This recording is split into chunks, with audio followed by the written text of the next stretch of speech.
श्रीराम समर्थ. श्री गोंदवलेकर महाराज प्रवचने. दिवस 211. मला कुणाचे दुःख पाहवत नाही. पुष्कळ मंडळी यावी, आलेल्याला खायला घालावे आणि भगवंताचे नाम घ्यावे, या 3 गोष्टी मला फार आवडतात. त्या जो करील त्याच्या हयातीत त्याला कधीही कमी पडणार नाही. जो माझ्या स्मरणात प्रपंच करतो त्याच्या प्रपंचात मी आहे. माझ्या माणसाने प्रपंचात हेळसांड केलेली मला आवडायची नाही.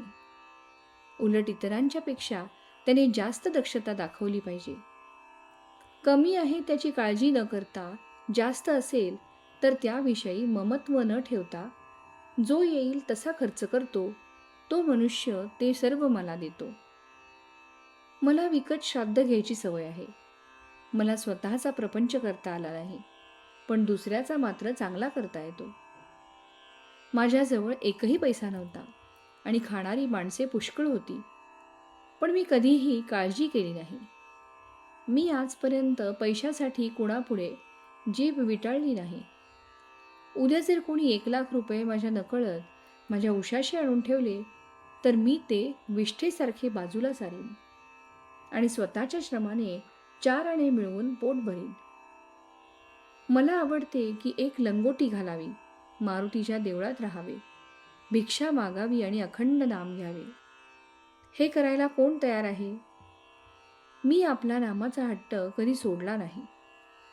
मी जरी जास्त गरिबांचाच आहे तरी मला प्रपंचात कधी दैन्यपणा आवडत नाही. दुसऱ्याकरता निस्वार्थीपणाने भीक मागण्याची मला कधीच लाज वाटली नाही. व्यवहारदृष्ट्या माझ्यामध्ये एकच दोष आहे की मला कुणाचे दुःख पाहवत नाही. माझ्यामध्ये प्रेमाशिवाय दुसरे काही सापडायचे नाही. माझ्यामधले प्रेम काढले तर मग मी नाहीच.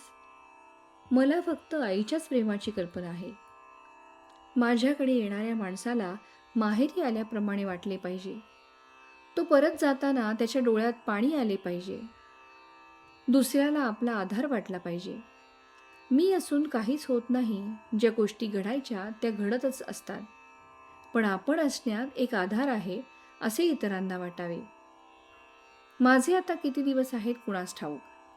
मी पुढे असो वा नसो, जे मी सुरुवातीला सांगितले तेच मी शेवटी सांगतो.